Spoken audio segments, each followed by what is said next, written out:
नमस्कार गोविंद पंत जी। आइए आइए। प्रणाम। नमस्कार गोविंद पंत जी, आपसे फिर से मिलने का सौभाग्य मिला। मेरा भी सौभाग्य है श्रीमंत। आइए।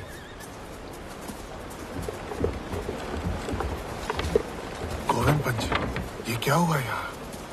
भीषण बरसात ने पुल बनाने ही नहीं दिया। जो बनाया था टूट गया, नावें बह गई। मैंने पूरा प्रयास किया श्रीमंत, लेकिन प्रकृति से कौन जीता है।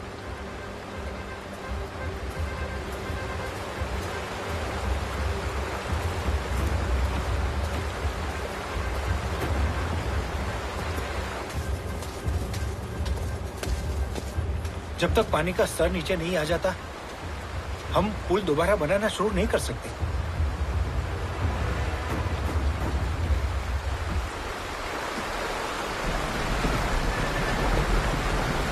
उस किनारे पर बहुत हलचल है।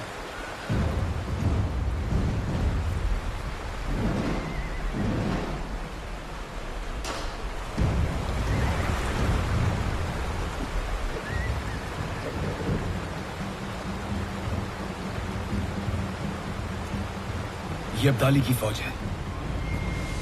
नजीबुद्दौला की फौज भी साथ में है।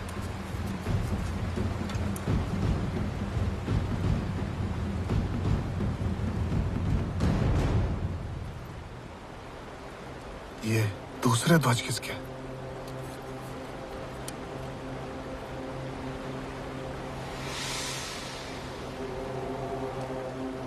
क्षमा करिए, बुरा समाचार है। वो दूसरे ध्वज शुजाउद्दौला के हैं। मुझे हाँ कहने के बाद जाहिर है वो पलट गए हैं।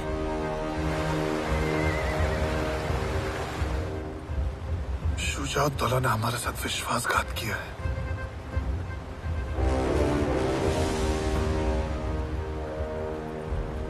हमारे साथ सूरजमल जी हैं।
लगातार 1 महीने तक नदी के उस पार की अफगानी फौज और हम बस एक दूसरे को ताकते रहे। जो मुहिम अब तक उमंगों भरी थी, अब अपना भयानक चेहरा दिखाने लगी। श्रीमंत, पुल नहीं बन सकता। बारिश भी रुकने का नाम नहीं ले रही है। बोले पानी कैसे उतरेगा? भोजन और सामग्री भी समाप्त होने के कगार पे है। कब तक प्रतीक्षा करें? श्रीमंत, आज्ञा हो तो मैं एक सुझाव दूं? जी कहिए। मैं समझता हूं हमें वापस लौट जाना चाहिए। अगले वर्ष दोबारा आ जाएंगे, बरसात से पहले। और अब्दाली को लूट पाट और मार काट करने की खुली छूट दे दी। हाँ मल्हारराव जी। नहीं, बड़े हुए कदम वापस नहीं लौटते। फिर हम क्या करें?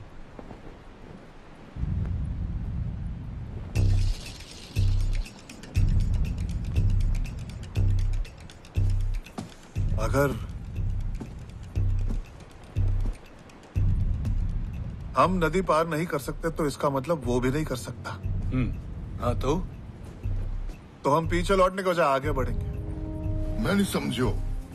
राजा जी, हमारी योजना क्या थी? हम रोहिलाबाद में नजीब और अब्दाली को परास्त करके दिल्ली जाएंगे।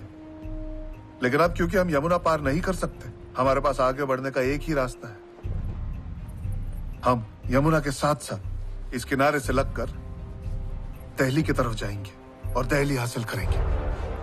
और एक बार दिल्ली पे अधिकार जमा लिया तो हम वहीं से यमुना पार करेंगे और अब्दाली पर हमला बोल देंगे। ये बहुत अच्छी योजना है श्रीमंत। अच्छी है, सच्चाई अच्छी है। लेकिन काका, भोजन सामग्री के बिना हम दिल्ली तक पहुंचेंगे कैसे? सूरजमल जी, मल्हाराव जी, इस तरफ कोई ऐसा है जिसे संपर्क कर सकते हैं? जी, अब मदद के लिए कोई नहीं बचा। हम यहाँ के सारे राजाओं से संपर्क कर चुके हैं। एक संभावना हते सकीना बेगम पति के गुजरबे के बाद वो ही गद्दी संभालत रही है, लेकिन काव पे भरोसा ना करे और गठबंधन फटबंधन पे विश्वास ना रखे। सही कह रहे हैं। आप कहें तो मैं जा सकती हूँ। लेकिन वहीनी, वो किसी से मिलती ही नहीं है। एक औरत से मिलने के लिए तैयार हो जाए शायद।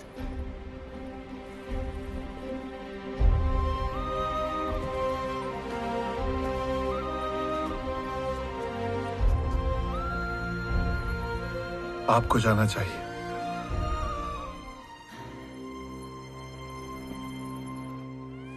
नम्रता और दृढ़ता ऐसी चाबियां हैं जिनसे कोई भी ताला खोला जा सकता है।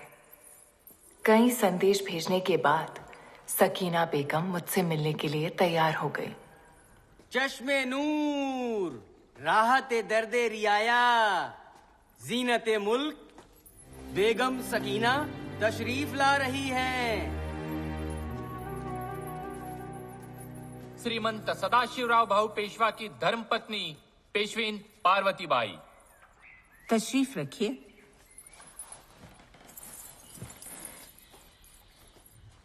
मुझसे मिलने के लिए धन्यवाद। आप हमसे क्या चाहते हैं? ज्यादा कुछ नहीं, बस मेरी सेना के लिए कुछ दिनों का रसद साधन सामग्री, ताकि हम दिल्ली जा सके। बहुत उम्मीद लेकर आई हूं कि आप मदद करेंगी। एक बार हमने आपकी फौज को यहाँ आने दिया तो उन्हें हमारा तख्त पलटने में देर नहीं लगेगी। बेगम आपा, जरा सोचिए, अगर पेशवा की नजर आपकी सल्तनत पर होती तो वो अपनी फौज भेजते, अपनी पेशवीन को नहीं। मैं तो आपके पास दोस्ती का हाथ बढ़ाने आई हूं। पार्वती बाई, दोस्तों से ज्यादा डर लगता है। आप दिल्ली क्यों जा रही हैं? अहमद शाह अब्दाली को रोकने। तब तो और भी मुश्किल है। अगर हमने आपकी मदद की तो अब्दाली हमारी रियाया को तबाह कर देगा। ऐसी ही एक जंग में हम अपना शौहर खो चुके हैं। जंग तो मर्दों के अहम का, अना का खेल है। खुद फना हो जाते हैं और विवाहों और लावारिस बच्चों को रोता बिलखता छोड़ जाते हैं। मैं समझ सकती हूँ आपा, पर फिर भी ये जानकारी मुझे रोक नहीं पाई। कोसों दूर से जान हथेली पर रखकर अपने पति के साथ आई हूं, क्योंकि मुझे उनके नेक इरादों पर पूरा भरोसा है। उनकी जंग इस देश के लिए है। आपके स्वर्गीय शौहर ने भी इसी देश के लिए अपना बलिदान दिया था ना? हाँ, बलिदान?